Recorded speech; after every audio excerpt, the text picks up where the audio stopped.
Do you want to know how to handle communication problems in a relationship? Well, that's what we're talking about in this video. I'm Nicholeen Peck, and I teach about parenting, communications, relationship developments, and unity. And we're going to be discussing what you can do to improve your communications in this video.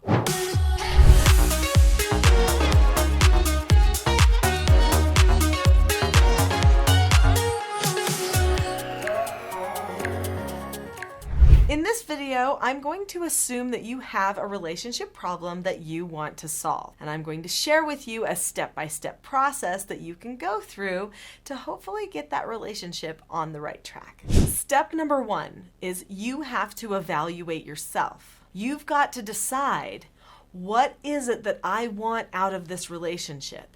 So make a plan inside your own mind. The other part of that is you've got to say, what is it that I am doing that's getting in the way? You've got to be honest with yourself. Relationship problems may start with one person having an attitude or not communicating well, but once we take offense and we start not communicating well too, then we have shared blame in things falling apart. So we can't judge each other. Even though people are fallible, they make mistakes, we need to recognize that they can improve, that they have potential, and we need to look for the best in them while also looking for the best in us and fixing some of the problems that we might have displayed during our communications in that relationship. So a reset is totally possible. Sometimes if you've had a problem in your relationship, you need to just say to the person, I've recognized that I have done some things in this relationship that maybe have given the wrong impression. Maybe I've come across wrong. I'm really sorry about that. Can we please do a reset in our relationship? Because I certainly don't want it to continue going on like this down this path. Now that's a lot of honesty right there.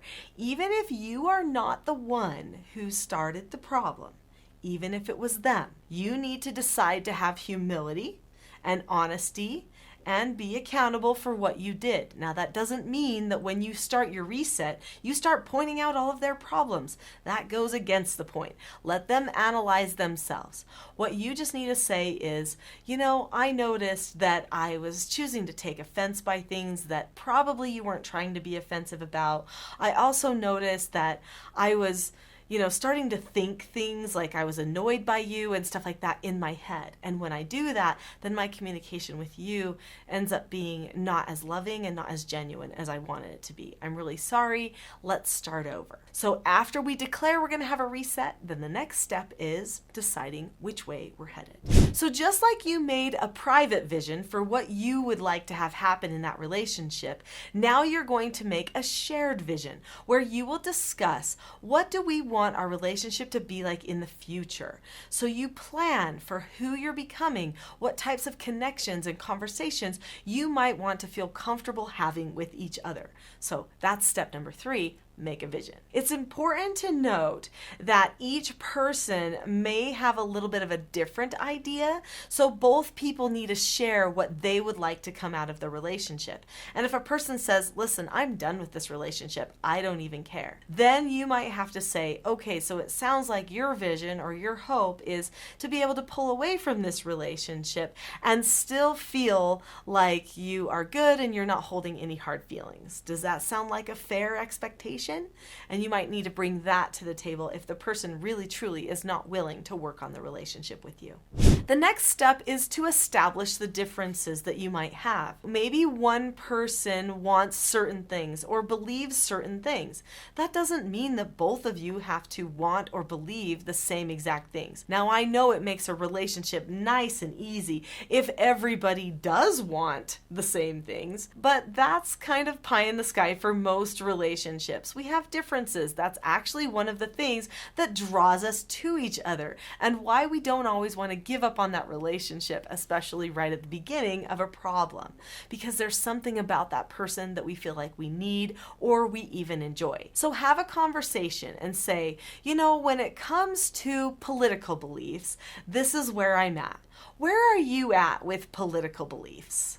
And when I talk about this particular topic with eating or food, this is where I'm at. Where are you at with that?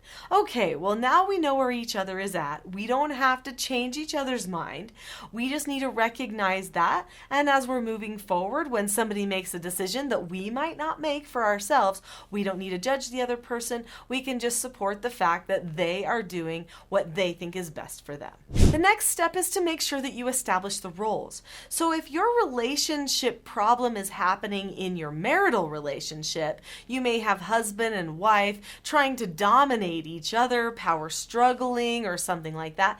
You need to make sure that you determine what your roles are. Now, I don't mean like who's in charge. That's not what I'm talking about. I'm talking about in your relationship, who are you to each other, right? Maybe one person is kind of like the grounding force. One other person is like the call to action person. We each do different things and we are different things in a relationship based on our personalities and sometimes upon our gender. So sometimes there's one person who has a softening influence on the other person or the whole rest of the family. Maybe there's somebody who nurtures and thinks of things in a nurturing, teaching kind of a way. Usually that's the wife. Now, when we're talking about parent-child relationship, all the more important that we establish roles. What is the role of child? What is the role of parent? That's important to know. One person's a teacher, one person's a learner. If those things get out of balance, dysfunction ensues.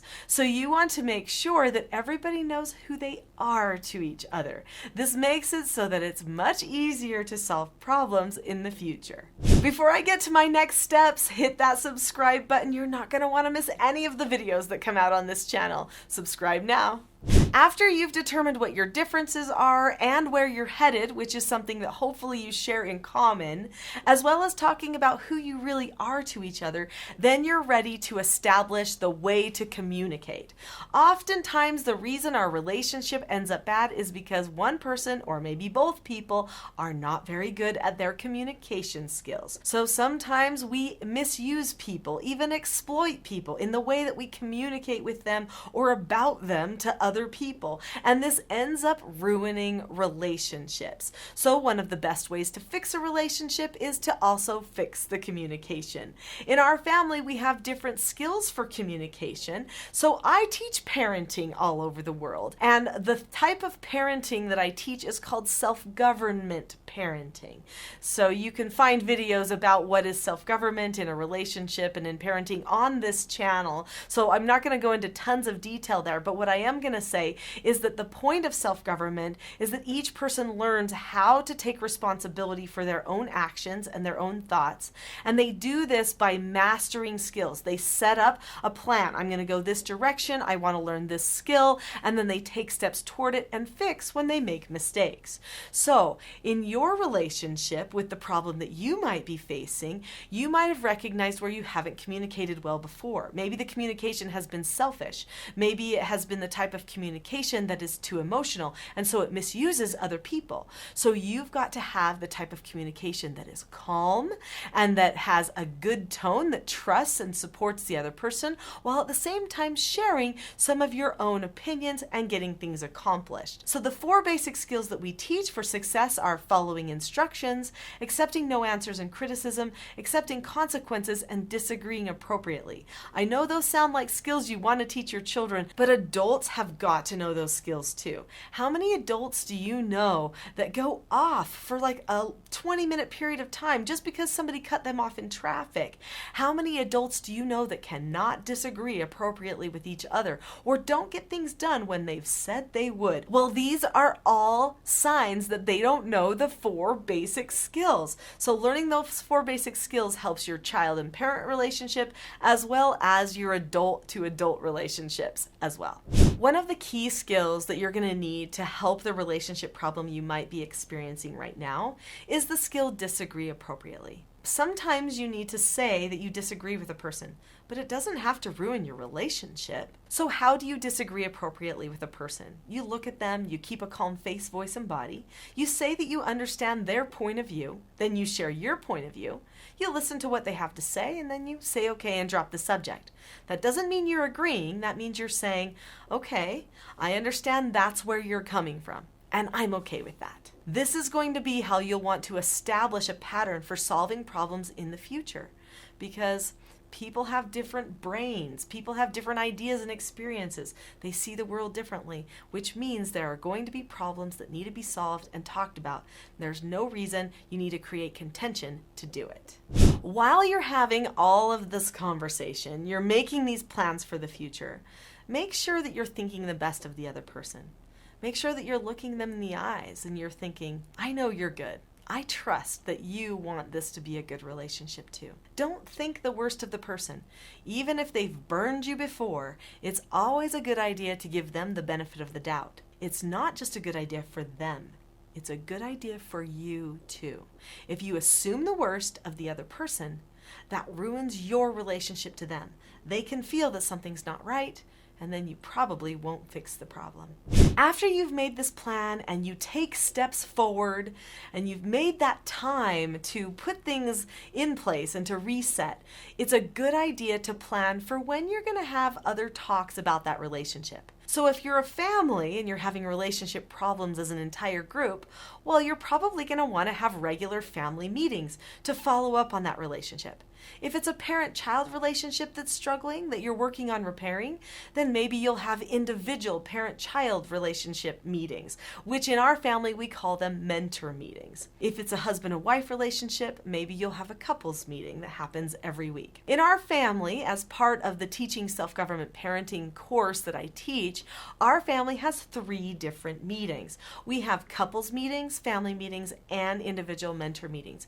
These are all times where we check up on our relationships and we make plans for solving problems that we might be facing so that we can do it in a way that's unifying instead of in a way that fractures relationships. Since you have stayed to the end of this video, I have a free gift for you. This free gift is a course. It's called the Calm Parenting Toolkit. And if you click on the link that is directly below this video and click the link that says Calm Parenting Toolkit or Calm Toolkit, something like that. It's one of the top links. If you click that link, it will take you to the Calm Parenting Toolkit on my course, and you can have it completely for free. I want you to have that. We need to get rid of the discord and the contention and the broken relationships. And calmness is one of the key things that we can learn to master in order to do that. So click on that link now, and I will see you in the Calm Parenting Toolkit.